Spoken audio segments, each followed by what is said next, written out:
Great. Jim, can you hear me? I sure can. All right. So we're live here. We're recording live on YouTube as well. And Kevin and Greg, so you know, you got 45 or so folks that have joined into to the discussion. I'm going to turn this over to, and I'm going to actually put this on the screen real quick so everybody can see your name and who you guys are. There we are. All right, there you are. So I'm going to turn this over to Kevin and Greg to talk about club administration around rules and ethics, suspensions, bylaws, things like that. This is always a well-attended session, and when we do it live and in the annual meeting, and it's well attended again today, Kevin at 45. Well, that's good. Yeah, and Kevin, so you know, if right now everybody can just hear you, if you want me to bring them onto the screen so you can see everybody and they can ask questions, I can, as you open up and introduce everything, I can bring them in so they can actually interact with you if you'd like. Okay, that sounds like a good idea. We're going to give them a kind of a general overview of what's going on, and then we'll be able to take some questions from them. Okay, I'll bring them in as you're doing the opening. And so without further ado, Kevin, it's all yours. Okay, good morning. My name is Kevin Bolger, and I'm the chairperson. I'm head of suspension review. Greg Chudikoff is head of rules and ethics. And one thing that we would like to bring to your attention, and I know some of you guys and gals probably are new presidents or new hockey directors, and this is all kind of a culture shock to you. You don't really know what's going on. So we're going to try and help you through that. And of course, we're always going to be available for phone calls or emails or text messages. So first of all, I'd like to start by telling you that you guys are a club and you should have a rules and ethics. And Greg will go into detail with that more later when he speaks. But every club, whether it's tier 2 or tier 1 or high school or girls, even house league, they should all have a rules and ethics committee. Now, this is where the confusion comes in a lot of times. USA Hockey mandates that each of its affiliates have certain standing committees. And the two committees that we are talking about, suspension review and rules and ethics, are committees that they mandate each affiliate have. This is where you guys get confused a lot, because you do everything under the guise of rules and ethics. We, however, do not. Suspension review handles all on-ice activities. So if there is a match penalty, which is 30 days or more, a game misconduct, something involving the coaches in the handshake line, fight between players, this is all considered on-ice activity. What goes in the locker room and in the stands is non-ice activity, and that goes to rules and ethics. Greg will cover more under R&E what he does and what he expects you to do. But in suspension review, USA Hockey has gotten more enlightened as the years have gone by, and they have suggested that we involve the clubs more on a basis to review these different penalties. So let me take you through what happens. We'll get a match penalty. The match penalty may be that one of your players takes a stick and tomahawks another player, and he gets an intent to injure penalty. A referee will write up that match penalty and they'll send them to me. I'll take that match penalty, and I have 6 gentlemen that are on my committee that I call investigators, and I will assign it to one of my investigators. The gentlemen that I have working with me are former coaches, former players, and former referees. They are highly credentialed. They've been in a game for years, and they really know what they're doing. So what they will do is they will notify you as club president, and you will then be asked to conduct your own R&E investigation. And this, again, is where the confusion comes in, because suspension review is asking R&E. But we ask you to do this. And the reason we do this is we want you guys to be involved. We want you to know what your player or your coach has done and set this up. So your R&E committee be encouraged to do their own investigation, find out, interview the player, interview the coach, interview the refs, whatever they deem appropriate. And then they get back to us, hopefully within a few days, because the player or coach, once they receive a match penalty, they are suspended from all USA activities. If the coach is coaching 3 teams, he can't coach any of them. If a player plays on 2 teams, he can't play on either of them. Player and coach can't go to practice. If they're refs, they can't ref. Anything they have to do with USA Hockey, they can't do. The kid can't go to a team party, nor can the coach. No team meetings, nothing. So it's really necessary that you get the investigation done as soon as possible. And of course, we're here to walk you through that. Some people don't need it, others do. Then you come back with a review of your report, and you have a conclusion as to what type of disciplinary action should be taken. You may think that the match penalty only merits 2 games because it really wasn't a match penalty, and we'll listen to your argument. Sometimes we'll accept it, sometimes we won't. If we don't, then you and your player are coming into the committee. We meet once a month on the 3rd Tuesday of every month, and we will conduct a hearing. It's really not an adversarial hearing. No lawyers are needed or wanted. If they do come in, they can't really participate. And what happens is we ask, as a committee, we ask the player or the coach, whoever the offending party is, to tell his side of the story and present any witnesses. And then after that's over with, we ask you to leave the room and we deliberate and we decide what the penalty should be. Sometimes if it's very serious, it could be a permanent suspension from hockey.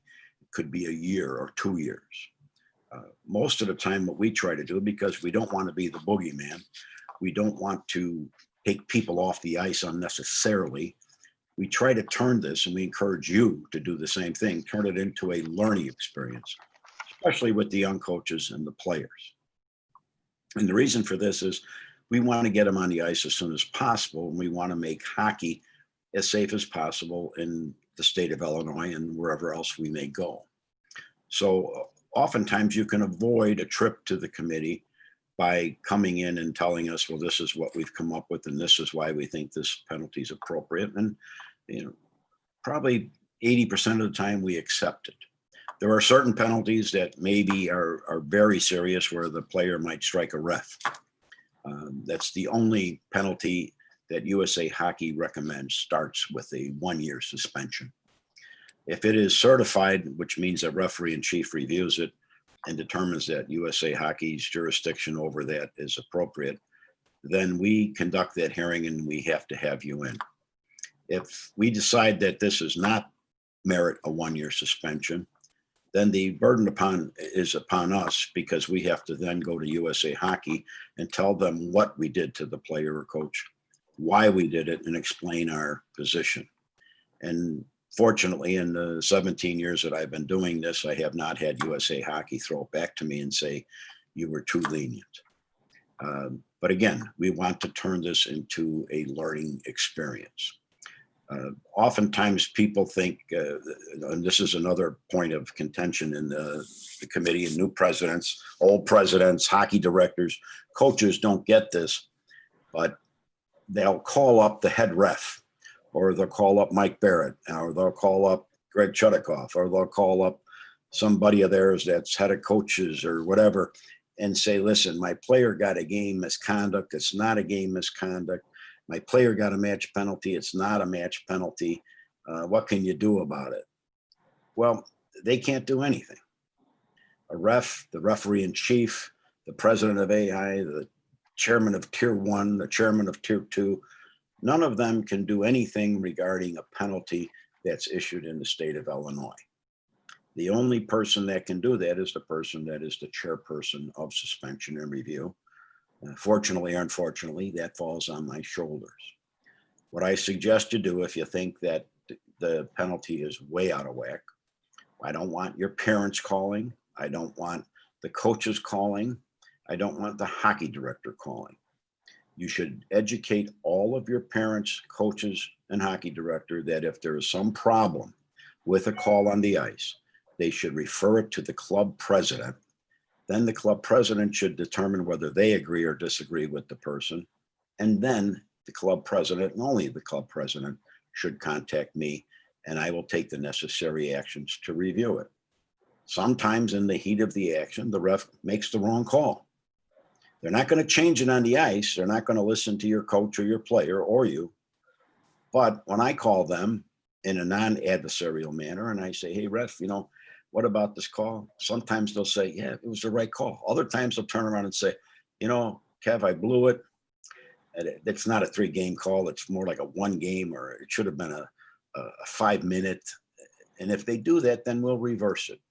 But the odds of getting a game or a match penalty reverse are very, very small percentages. But the way to have it investigated is to contact me. Now with that, I think we've covered everything that we need to do on suspension review. And I'd like to turn this over to Greg Chudikoff so he can fill you in on rules and ethics. Okay. Hi, everybody. Good morning. The rules and ethics is all non-on-ice violations. That means if something happens in the stands, something happens in a locker room, something happens in the lobby of a rink, something happens when you're out of town in a hotel, anything to do with non-on-ice violations is handled by the R&E committee. Each R&E committee should have a minimum of 3 or more committee members to have a committee. And they should have at least 1 member that is a non-board member on that committee. What happens is that we get a complaint. You will receive a complaint. You need to investigate that complaint immediately. If you need any help with that complaint, any committee member on R&E, you can make a phone call to, or email or text, and we would be glad to help you through that investigation. A zero tolerance violation, what happens is that we will receive an incident report from a referee.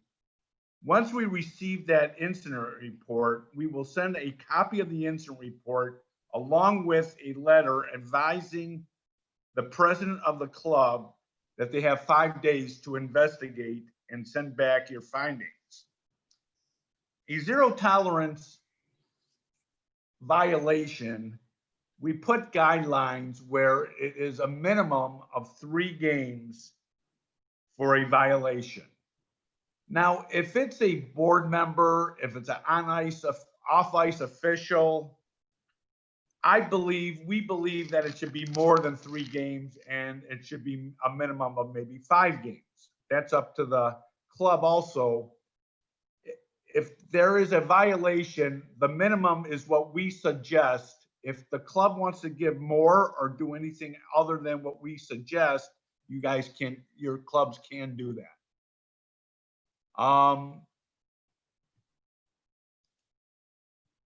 Last year we had, I believe, 75 violations for incident reports last year.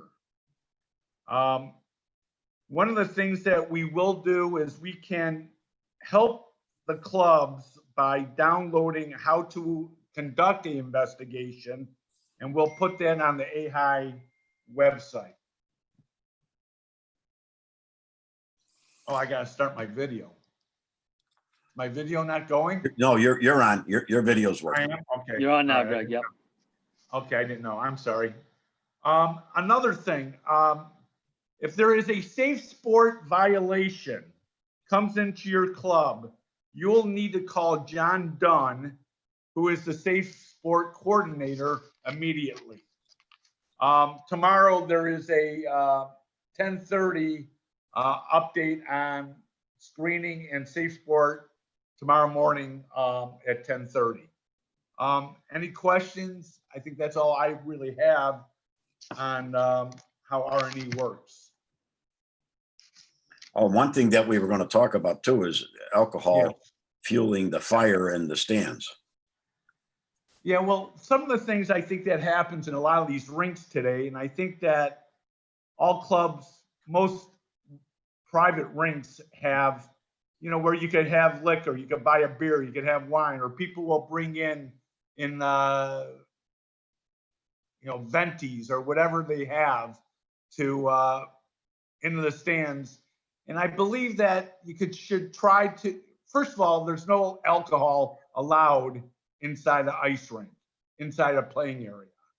You need to police that, because what's been happening that we have found out that people who usually don't speak up at a game, who are very quiet, once they start drinking, you know, they come out of their shell.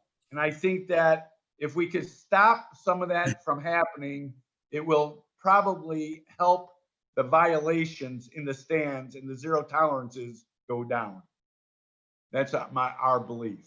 So if you could police that a little better, that's what we advise. One other point was brought up to me too, Greg, and I think that this is a good thing to cover. AHI is a governing body in the state of Illinois and an affiliate of USA Hockey. We can make penalties less than, you know, we can follow the rules and we can make things more severe than USA Hockey, but we cannot make them less than what USA Hockey recommends. And likewise, throughout the state of Illinois, we have other leagues that people belong to. They belong to the Tier 1 league. They belong to Nihil. They belong to the Northwest or Southwest leagues. They belong to high school leagues. Each of the divisions have their own. And within these governing bodies, they have their own rules. A lot of clubs have their own rules. Say, for example, a player gets a 1-game match penalty. The club makes it a 2-game match penalty. Or a player gets a 1-game match penalty and the hockey organization, Nihil, decides, wait a minute, this isn't appropriate, and we're going to give them 3 games.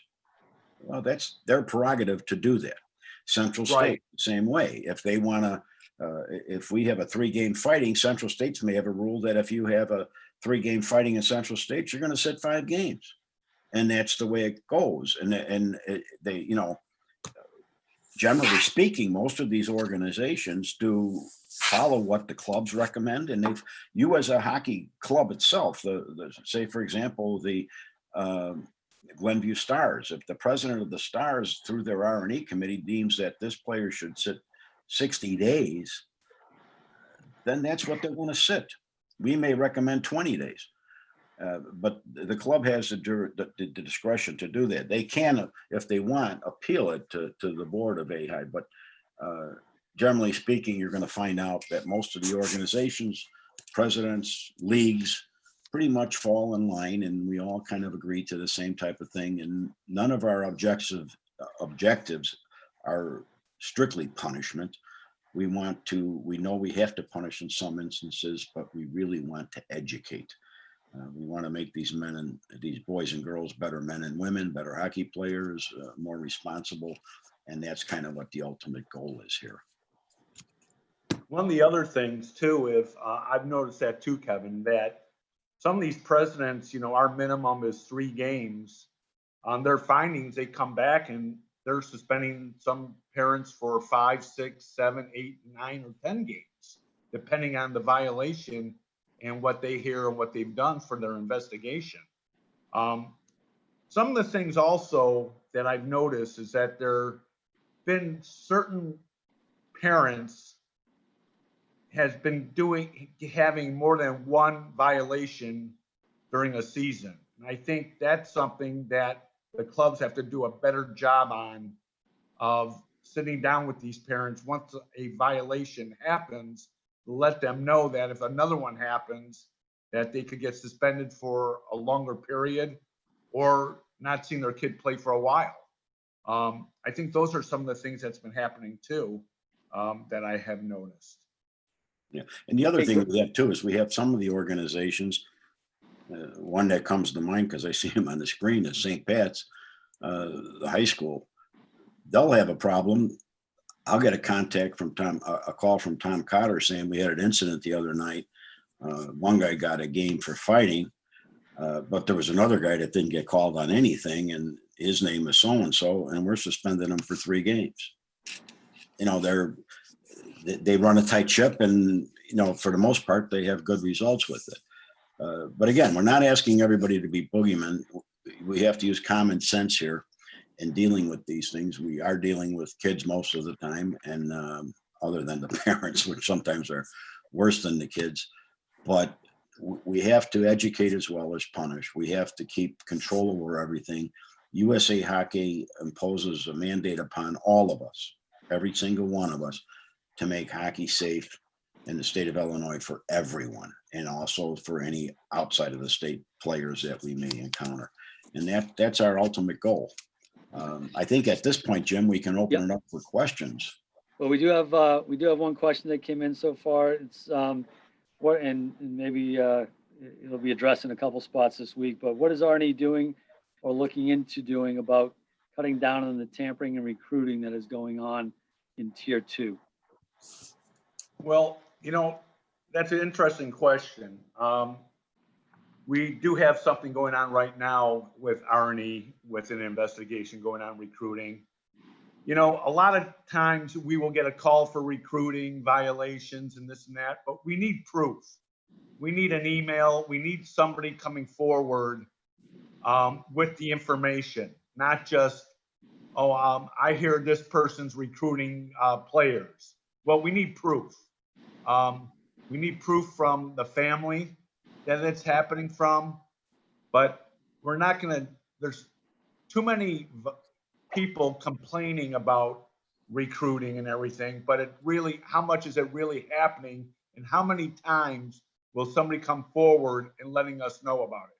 We can't do anything about a violation until somebody actually emails us with what is going on and how it's going on and what's happening. And if I can add to that, what makes it so difficult to prove is usually the only way you can prove it is the person who is recruited comes forward. Unfortunately, that's the last person that's going to come forward, because this guy gets recruited to go play Central State somewhere, and he's happier than he can be. So he's not going to beef. He's not going to call up and say, hey, they recruited me and that's how I got here. And odds are, when we question him or his parents, they're going to say, oh, they didn't recruit us. You know, we just thought we'd go over there and take a shot, and, you know, we made the team. Well, you can't prove recruiting when you have a circumstance like that. In the years that I've been involved with this, with AHI and hockey, I remember one recruiting violation that really rang out and happened, and that's where a kid was recruited and promised a spot, and the kid happened to be a goalie, and it was in a midget major Central States team. And so the kid whose high school team was one of the top teams in the state decided not to play for the high school team, did not play for anywhere else, and put all his eggs in playing for this one midget major Central States team. And then at the tryouts, he got cut because somebody else came along and the coach had promised a spot to him as well. They had to make room, so they cut this kid. It turned out that this kid had nowhere to play because these were the last tryouts for Tier 2. He could have gone anywhere. He was excellent as a goalie, but now he's done. Unfortunately, he found a spot out in one of the far, far northwest suburbs where he was a second string goalie on a team, but he almost didn't play that year. So certainly he was the kid that came forward, and his dad and mom came forward, and they complained about the recruiting, and the coach was disciplined for the recruiting violation. But that's a rarity. Very seldom does that happen. Usually the people are very happy and they're glad they're there and they don't want to talk about it. And that's where we have a problem. But usually recruiting violations will happen where a club president will get an email from a parent that this is going on, my kid wasn't invited, and there's a whole email chain with names, and that's how we could do the investigation also, which we have done in the past. And then too, what Greg does a lot with the tier 2 committee is these people will be recruited and they'll want to go to a team. And oftentimes, if he thinks they were recruited, he won't give them their third choice. Obviously, if they have a second choice already, there's nothing that can be done. But if they're looking for a third or fourth choice, the committee will put a kibosh on it, and that kind of stops the recruiting as well. Well, that's another situation that I received a phone call this week, because I'm also tier 2, is that a parent went to a club last year, got a third choice to play, I think it was U15, and they were sold a song and a dance. They went to this club. They didn't do their homework. They didn't talk to people. And sure enough, now this year, they don't have a U16 team. None of his other choices have a U16 team. So, these parents need to be educated a little more by the clubs about, going to getting their second choices and third choices on how they should be handling it. Because a lot of these parents are being told things and it's not happening. Just a question on, what is recruiting? Kevin, you want to answer that? Well, I think recruiting is when, usually, first of all, that nobody can do anything during the season, like tier 1, for example. Tier 1 is kind of open and anybody can ask anybody to come play for them, but they can't do it until the season is officially over. And I believe that's usually around the 1st of April. With respect to tier 2, it gets kind of murky there. USA Hockey says you can't recruit, but technically speaking, after the season is over with, the kid's really not your player anymore. And if they want to go play for somewhere else and they're getting wooed by somebody, it's kind of difficult, number one, to prove it, and number two, to prevent it. We put rules in place, the 2-4-6-8 rule. We put rules in place where coaches can't coach. If they move organizations, they can't coach the same level other than their child. We've done all these things to prevent this type of situation where Coach Jones is coaching at Winnetka and he's got a stud team, and he goes over to Northbrook and takes the entire team with him, or at least 10 of them now, and essentially takes that program in Winnetka and puts it in a toilet.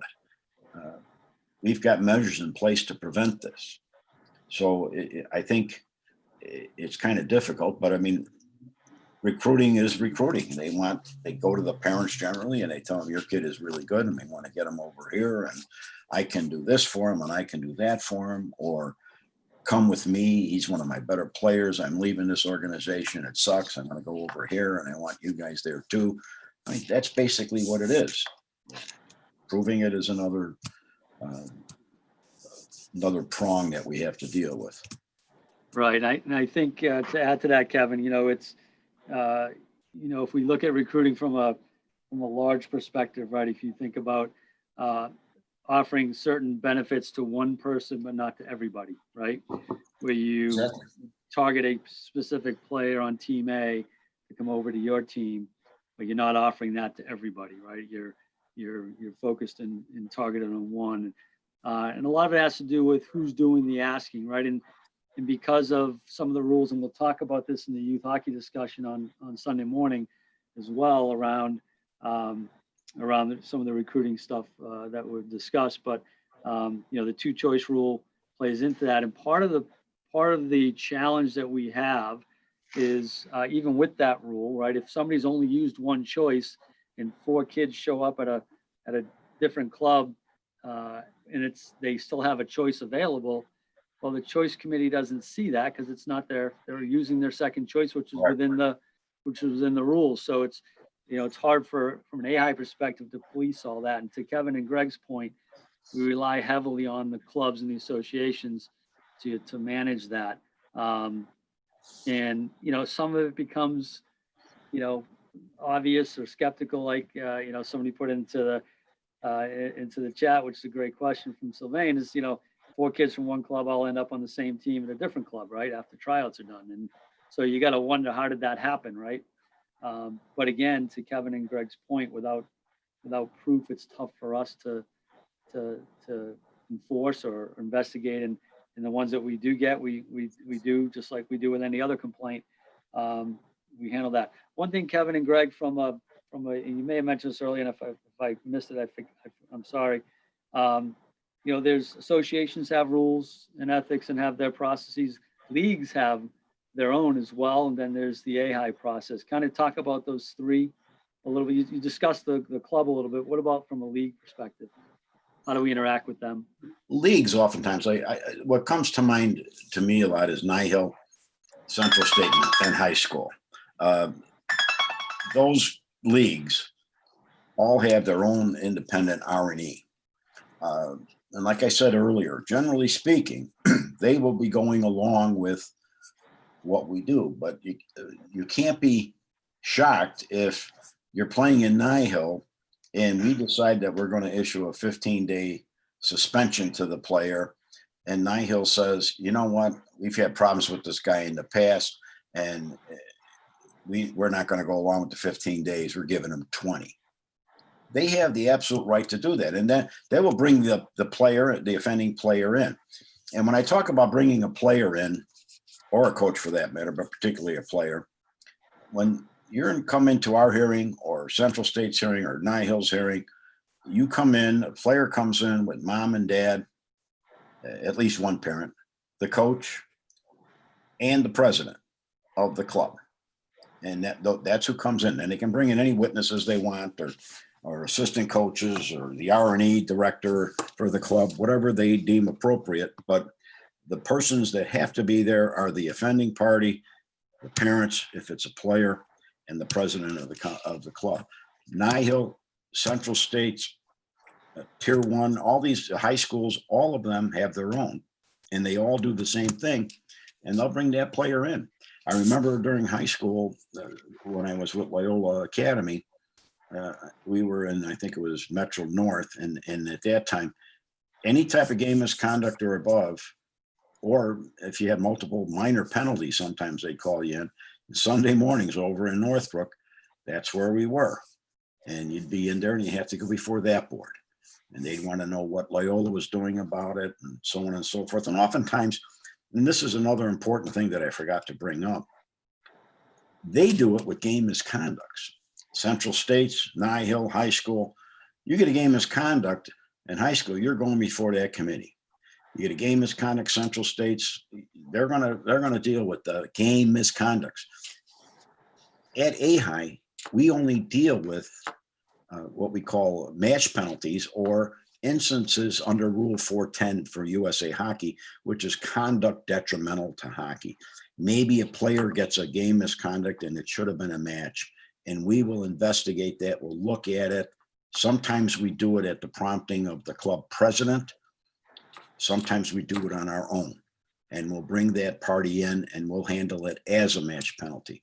But other than that, I see every game misconduct, I review every game misconduct, but I don't have hearings on it. Whereas the individual organizations can have hearings on it. The leagues can have hearings on it, and they can give supplemental discipline as they seem fit. And that's where your players got to know that. If they're playing in Nihil and they get a game, they may wind up sitting 2. And sometimes if it's, you'll have games that are league games and other games that are non-league games. So you get a 3-game fighting in Central States, you owe Central States 3 games. In the meantime, you might be playing in a tournament out of state that's not Central States. Well, according to USA Hockey, you got to sit the first regularly scheduled USA Hockey games.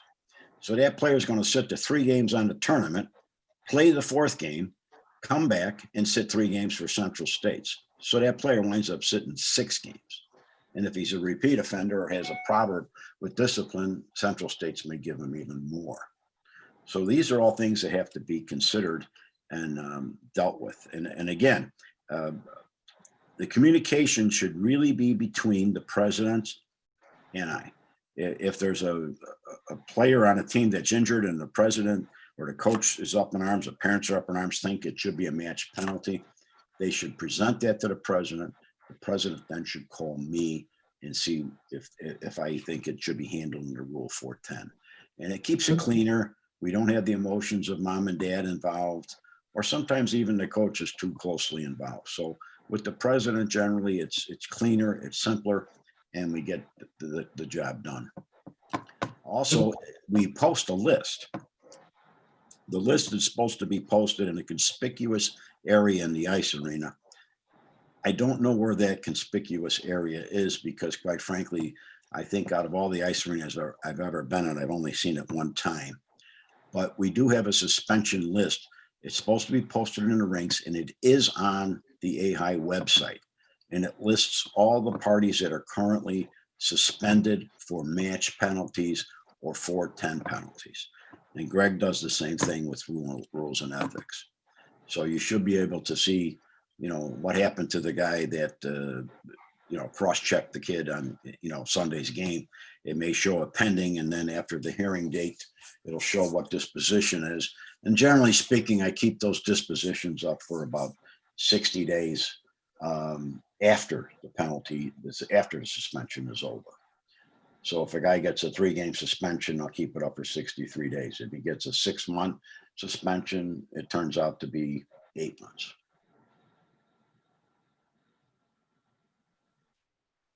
Oh yeah, too. Here's another thing we do. I'm glad I got my friends out there reminding me of this. In high school, the high school committee keeps track of all the penalties from all the players, both minors, majors, games, and matches. What will happen is during the season, these reports will be, actually we get a monthly, and suspension review looks at these reports and they'll say, oh geez, look at the Glenbrook North, they're terrific. They've only got so many penalty minutes, no. Then we turn around, we look at Loyola Academy and we see that Kevin Bolger's got 800 minutes already, and the season's half over, and they're all minors and they're all hacking, and he's got game misconducts for having too many minors in a game. And so what we'll do is we'll oftentimes bring that player in. But what we also do, and it doesn't happen too often, believe it or not, in Tier 2 or Tier 1, it's almost exclusive to high school. We will bring in the entire organization. We'll bring in the coaches, we'll bring in the president, the guy in charge of R&E, and we'll have a sit down, and sometimes we'll even bring the players in and tell them, look, you guys are out of control. You're an embarrassment to hockey. You're thugs. All you're doing out there is whacking people and hitting people, and you're not playing hockey. This isn't rugby. You're not even advancing. And we put them on warning. Sometimes we'll suspend them from the state. Sometimes we'll give them a warning and tell them to go back out there and sin no more. But if they do, they're going to be out of state. And I remember, unfortunately, this happened. We had a club where we came in and we told them that they didn't know what they were doing. Their coach didn't know what he was doing. The coach turned around and said, they're high school kids. You can't control them. And I turned around and looked at the president and I said, if that coach worked for me, I'd fire him. And they fired him. So then we thought, all right, they're on the right track. They reconstituted the board. They started over. And we told them, if you don't get your act together, you won't have a club. And we actually took the club charter away from them. And they just recently, like maybe 10 years later, got it back. So these are problems that we really don't want to have, but they're there. And of course, when the kids get in high school, they're getting to be young men and they're bigger and stronger, and they don't realize what they can do sometimes. And also they become very disrespectful, and we're trying to keep the game under control. And we don't see it so much at the Tier 1 or Tier 2 level, but high school, for some reason, I don't know if it's the crowd, I think they have a lot to do with it. They bring it out of the players. They egg them on. So we do control that as well. Good, thanks, Kevin. Anybody have any more questions? We got about 10 minutes left if we need it. Any other questions from the audience? Just speak up, or again, type it into the Q&A or the chat, and we'll answer it. But anybody have any questions out there? Greg or Kevin? No, I just want to let everybody know that if anybody ever has any questions about R&E, my cell phone's on the website. You can call me anytime if anything comes up. I'm always available. It's the same thing with me. I think oftentimes, especially when we get a new president in a club, they're like deer in headlights, and oftentimes they don't get the support from the old president that they need. They kind of just throw them out there and say, you can do it. It's nothing. The best thing to do is to contact one of us. If it happens to be a question about on the ice, or even if it's not, sometimes you get confused, give me a call.